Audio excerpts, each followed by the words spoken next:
Party പിടിക്കാൻ VD. Satheesan സംസ്ഥാന വ്യാപകമായി നേതാക്കളെ ഏകോപിപ്പിക്കുകയാണ് വി.ഡി. ഗ്രൂപ്പ്. ഘടകകക്ഷികളുടെ പിന്തുണയ്ക്കൊപ്പം രമേശ് ചെന്നിത്തല കൂടി അനുകൂലിക്കുന്നതോടെ മന്ത്രിസഭയിലും സതീശനാണ് ശക്തൻ.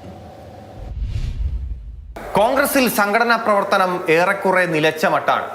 കെ.പി.സി.സി അധ്യക്ഷനും 2 വർക്കിംഗ് പ്രസിഡന്റുമാരും മന്ത്രി പദവിയിലേക്കും ജനറൽ സെക്രട്ടറിമാരിൽ ചിലർ DCC അധ്യക്ഷനും MLA-മാരുമായും മാറിക്കഴിഞ്ഞു. പാർട്ടി നിർജീവമായതിൽ മുതിർന്ന നേതാക്കൾക്കെല്ലാം നീരസമാണ്.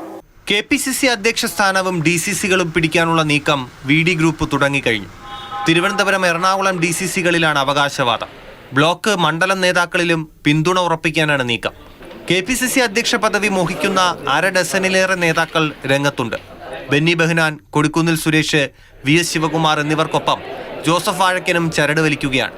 പാർട്ടിയെ സംബന്ധിച്ച് പ്രധാന കടമ്പയും ഇതുതന്നെയാണ്. കെ.പി.സി.സി അധ്യക്ഷ സ്ഥാനം തീരുമാനിക്കുമ്പോൾ മുഖ്യമന്ത്രിക്കും വോയിസ് ഉള്ളതിനാൽ സതീശനൊപ്പം സഞ്ചരിക്കുകയാണ് രമേശ് ചെന്നിത്തലയും.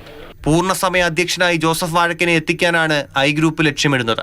PM ശ്രീ വിഷയവും മദ്യനയവും മന്ത്രിസഭാ യോഗങ്ങളിൽ ഉയർന്നു വന്നപ്പോഴും നടപ്പാക്കരുതെന്ന് പറഞ്ഞ് രമേശ് ചെന്നിത്തല എതിർത്തില്ല.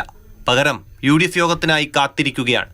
അതുപോലെ തന്നെ പ്രധാനപ്പെട്ട ഈ 2 വിഷയങ്ങളിലും ഘടകകക്ഷികളും ഇതുവരെ എതിർപ്പ് പറഞ്ഞിട്ടില്ല.